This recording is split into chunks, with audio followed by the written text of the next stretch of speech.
IW Harper, this is something I've actually been looking at for a few years now. You can't see anything, you black. I can't. Bitch, I'm from Texas. But you know what?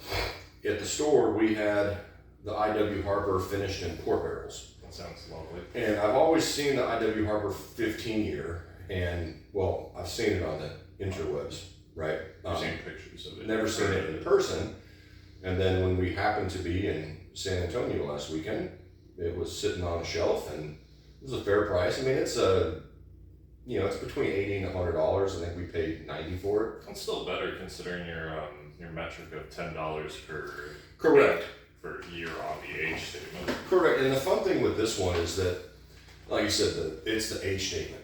Remember, now we did an episode on the Lasso Motel 18 year, but the 18 year is a light whiskey, right? So it's 99 corn, 1% malted barley. Now this is a traditional bourbon. Now with that being said, it's 15 years traditional bourbon, but the rye percentage is really small. So it's only like 6% rye. So it's a low rye bourbon. It's a very low rye bourbon. But at the age statement,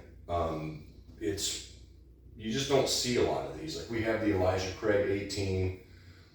You'll see some other Calumet, 14, 15, and 16-year-olds, but you just don't see those hyper age statements unless they're like super expensive or really hard to get. Now I'm going to ask you a question. This is 80, I think it's 84, 86 proof. Why do they proof hyper aged bourbons in particular down to a proof that low? It's easy. Otherwise it'll taste like you're biting into a trunk of a tree. That's correct. So it's not uncommon, like the Elijah Craig 18, even like the Knob Creek, 12, even though the 12's 100 proof. Oh, we tried the Knob Creek 15. They have a 15 and they have an 18 as well. We tried the 15 a couple of years ago Mm-hmm. at that party, and honest to God, it tasted like it was just planted into a tree. It was just too oaky, right? And some people really enjoy that. Some people not a big fan. So most hyper-aged whiskeys like this are going to be proofed down just to get all those oak tannins out of the flavor to not even get drinkable. it out to make it more approachable. Sure. Now IW Harper, if you don't know, they used to be a standalone distillery, like way back in the day. When you say way back in the day, you mean back when you like were between the mid 1800s to like the mid 1900s. Yeah, that was around the time you were returning your Blockbuster videos on your dinosaur, right? Yeah. Oh, sorry, I can't. I can't hear.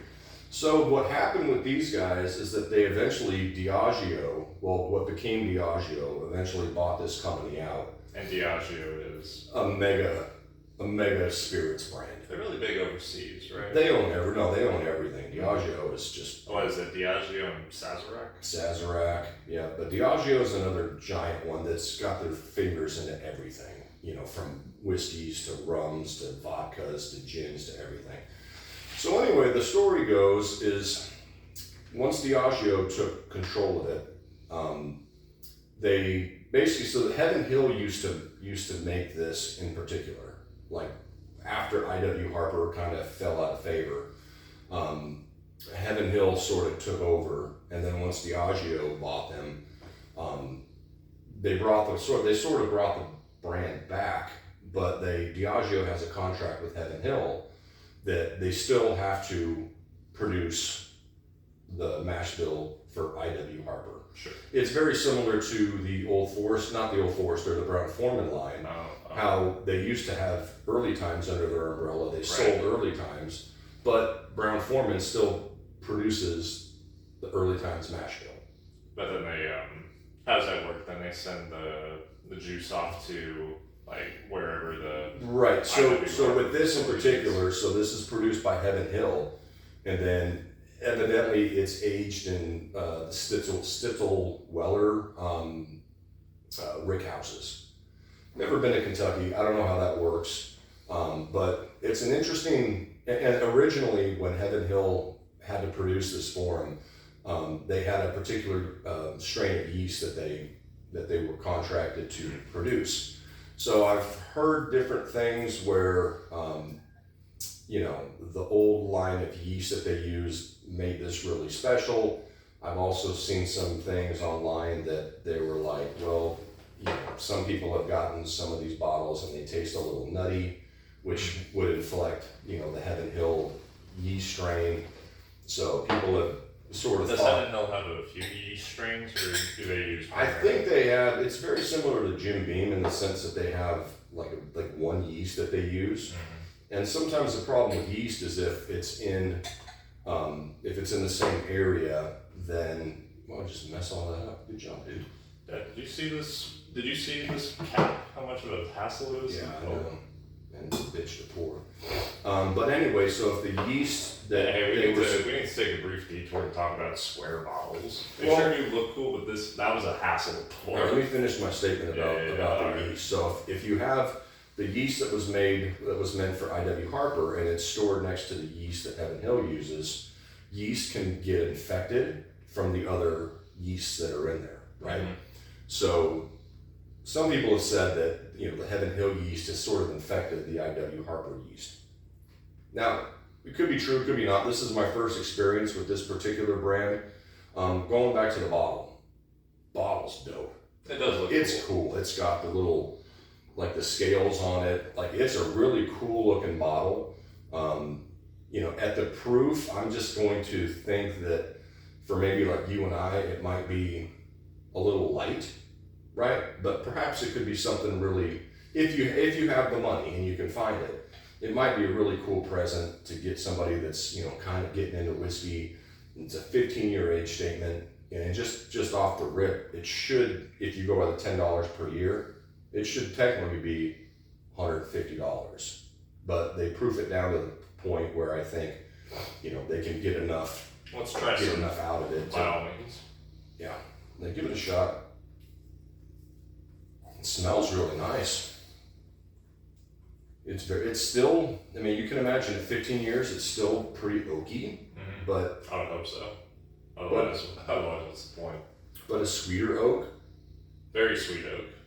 It's funny, I get a lot of red fruit. I get that too. Right? Like apple. Specifically apple. Not so much cherry.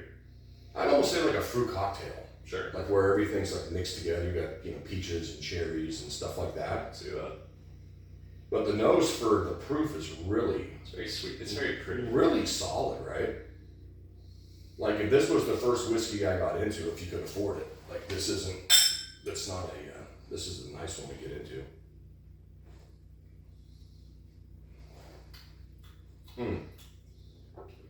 Thin. As you expect, it's 86. Yep. Well, what's funny? I know it's low proof. I know it's low rye, but there's still a nice little rye spice. And then it turns into, and I'm just going to say this because I'll forget it, but it turns into a little butterscotchy. I don't know about that. Like a butterscotch, almost like a burnt caramel. I could agree more with the burnt caramel. The tannins are a little, you can expect for a 15-year-old bourbon. It's a little drying. You can definitely get the tannins in it. Yeah, this song. I haven't had a Butterfinger candy bar in forever. I've never had one. But there's a slight hint of nuttiness, but not. I wouldn't automatically go Heaven Hill or Jim Beam or something like that as far as the nuttiness goes. No, what would you describe that Heaven Hill Jim Beam nuttiness as? Peanuts? Yeah, 100%. 100%. This reminds me more of nutmeg. It's delightful, it's sweet, and because there's a lot of corn in it, so obviously it's going to be sweet, right? For the proof though, this thing smells awesome, doesn't it? It smells lovely. Yeah. It only shows its hand, so to speak, when you taste it. Yeah, the viscosity is a little thin. It's a little quick on the palate. There's not a whole lot that lingers. It's very good. Let's try it again.